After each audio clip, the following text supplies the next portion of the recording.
Hypatia. Oh, she'd been an amazing rabbit. She could talk to him about comics, and talk to her son about history and battles, and talk to scholars about the ancient tomes hidden deep in the vaults of the library of Rhubar. Oh, Renato really missed her.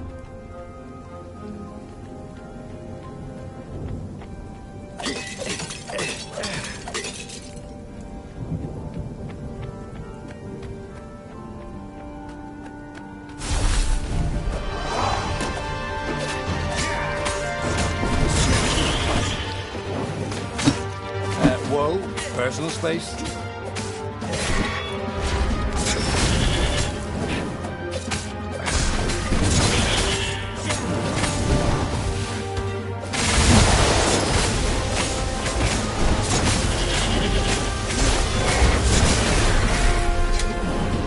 Renato was so happy. The stone was the best friend he'd ever had. Really? Who would bury such a treasure in the desert? Soon, he'd go rally the rebellion and usher a new age for the islands of Erda.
Well, he'd always wanted to do that.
The ruins were crawling with ravens.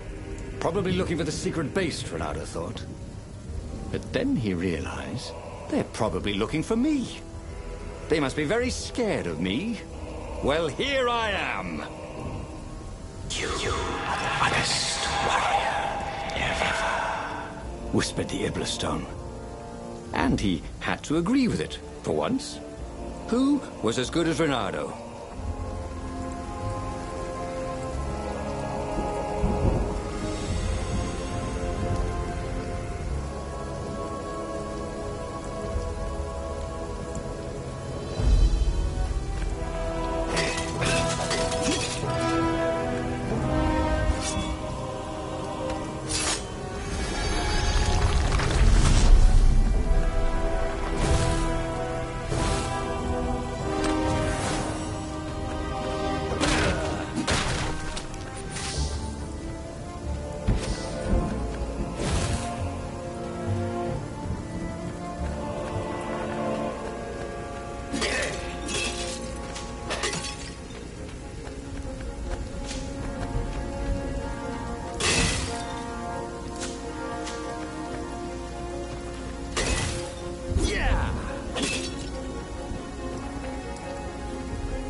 wondered how much Hypatia had known about the book she protected. Enough to tell her son to protect it. Enough to tell Renato to protect her son. He'd let her down there.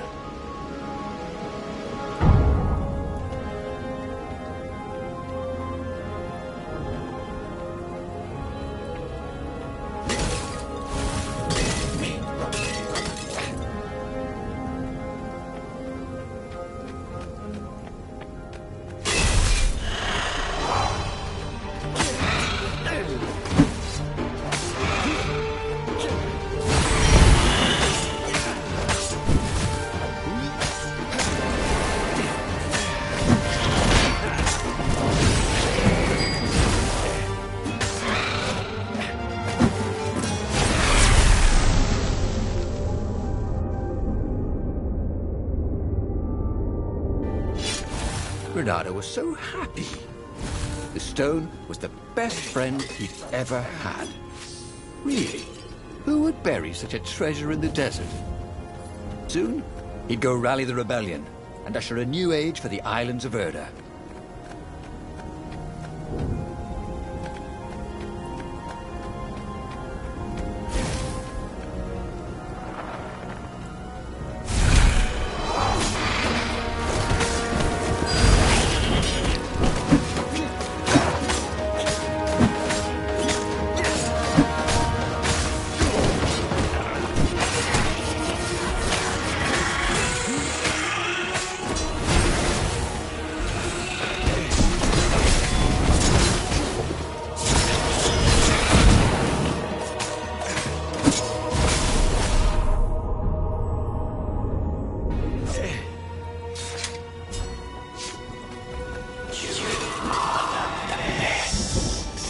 Urged the stone. Let me make you Emperor. Come to think of it, Renato thought as he put down another raven, why shouldn't I be Emperor? How did anybody get to be Emperor anyway? By making war. I mean, not counting the transcendent Emperor, obviously, who had banished the lost gods and started time. Yes, he should be Emperor. He would make a great emperor. Right, Stone?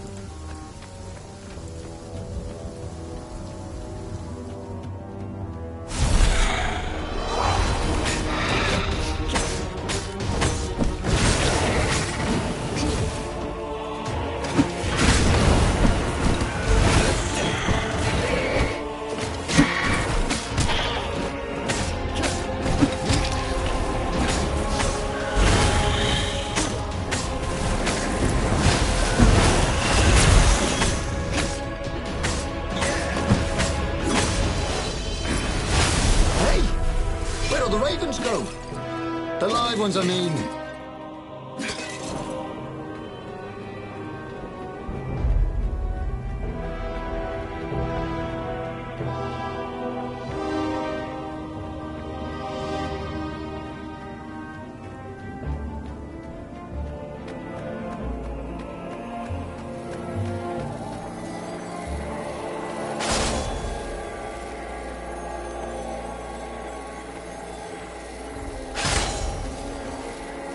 Renato hated gogglers.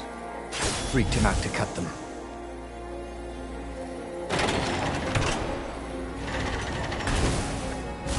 The long stairs.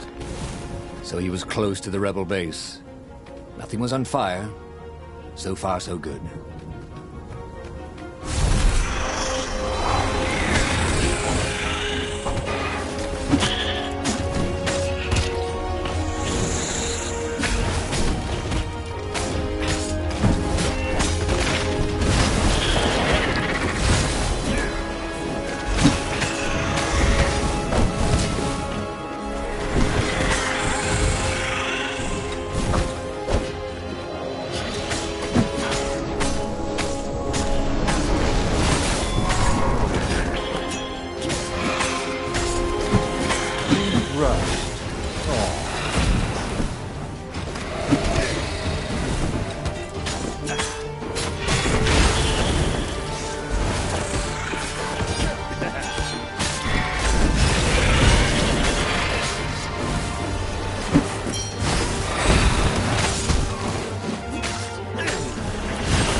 Renato strode into the council.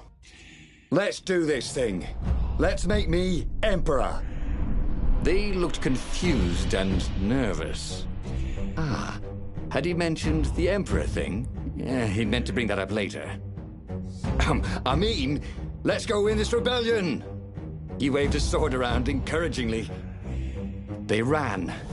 Cowards. He'd stop them. He cut down a few to inspire the others. But soon, there was no one to cut down. Well then, he'd have to attack the fleet alone. More for me, he said, unless it was the stone that said it. Traitors. Traitors, all of them. They'd run rather than following him, rather than cheering him. What should he do to the cowards? Anything he wanted to. After all, he was a true hero, the best warrior there ever was. No one could stop him now. But first, finish him. The Emperor, that is.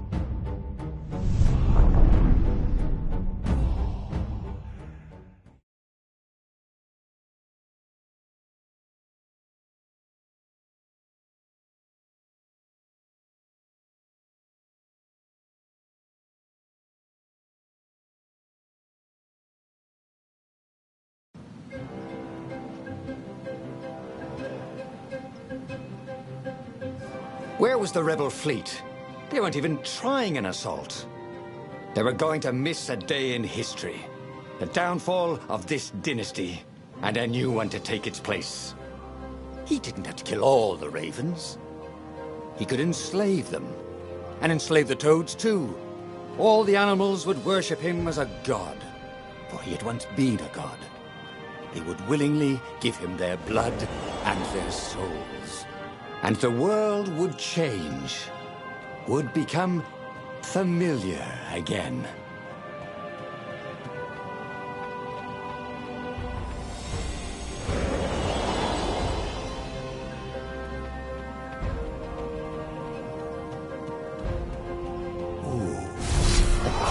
Led right into the middle of the fleet. It was a glaring weakness in the defense.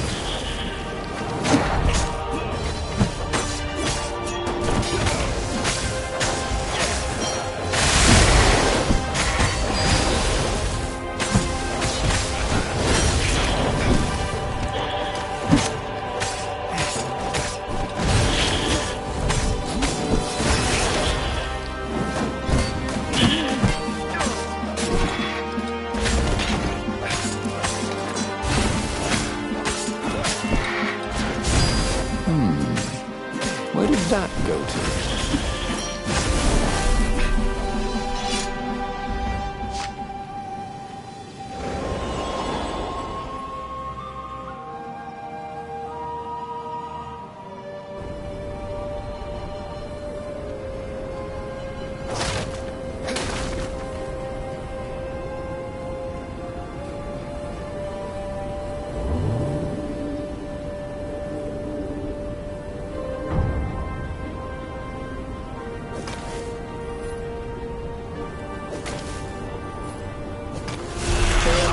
the rebel! Caught one, Raven. Eat the rebel! Caught another.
Renato was glowing with dark power.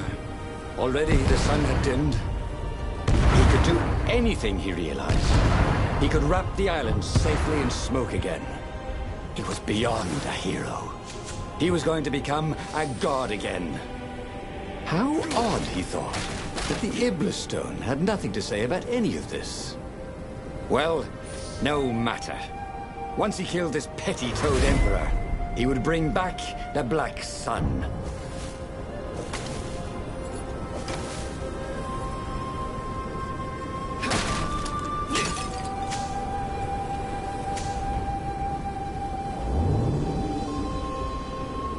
Take a leap of faith, said the inscription.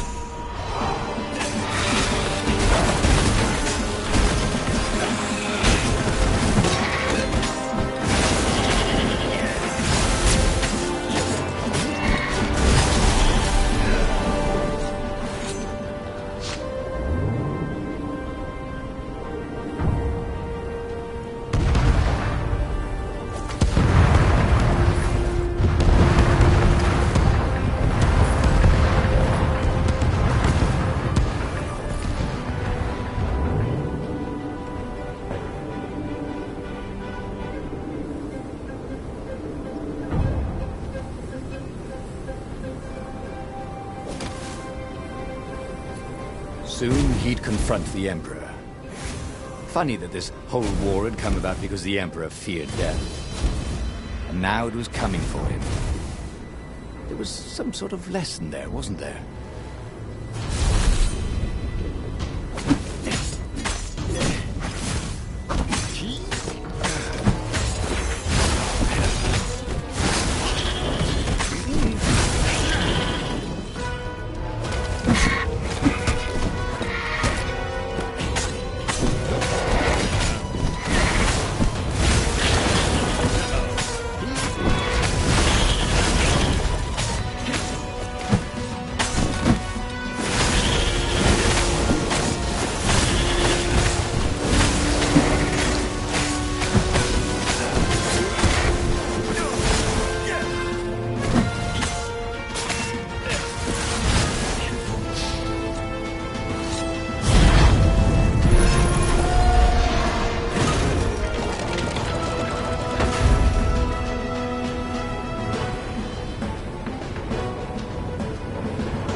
He found the Emperor and the Council huddling by his ship, plotting.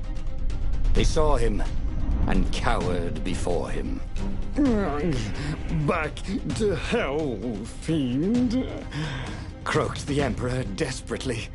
In the name of the Transcendent Emperor! Croaked the speaker. They held some arcane items he didn't recognize. He simply flexed his will and sucked their souls out of their bodies. And Iblis exulted. It is finished. And the void that had been a mere stone on a sword expanded. It stretched and ripped like a vast womb. And a gaze, black and pitiless as the sun, passed through the void into the land. And so time ended. He should go back to some of the choices he'd faced before. Maybe there were new paths that had opened up, like those doors he was opening up all over the map that took him to new treasures and around his enemies. And he hadn't learned anything new this time. He'd done the same thing twice, yet expected a different outcome.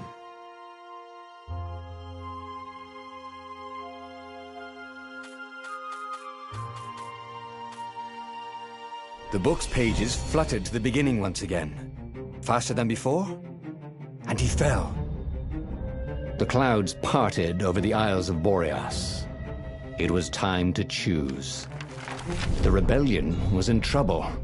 Ravens were scouting for the secret rebel base. They needed a game-changer. Pieces of the Sky Ripper had surfaced, or so a scholar in the mountains had told him. Surely the weapon that banished the lost gods could defeat the Emperor. Also, a temple had risen out of empty desert. The Iblis Stone was hidden there. It was a dangerous artifact.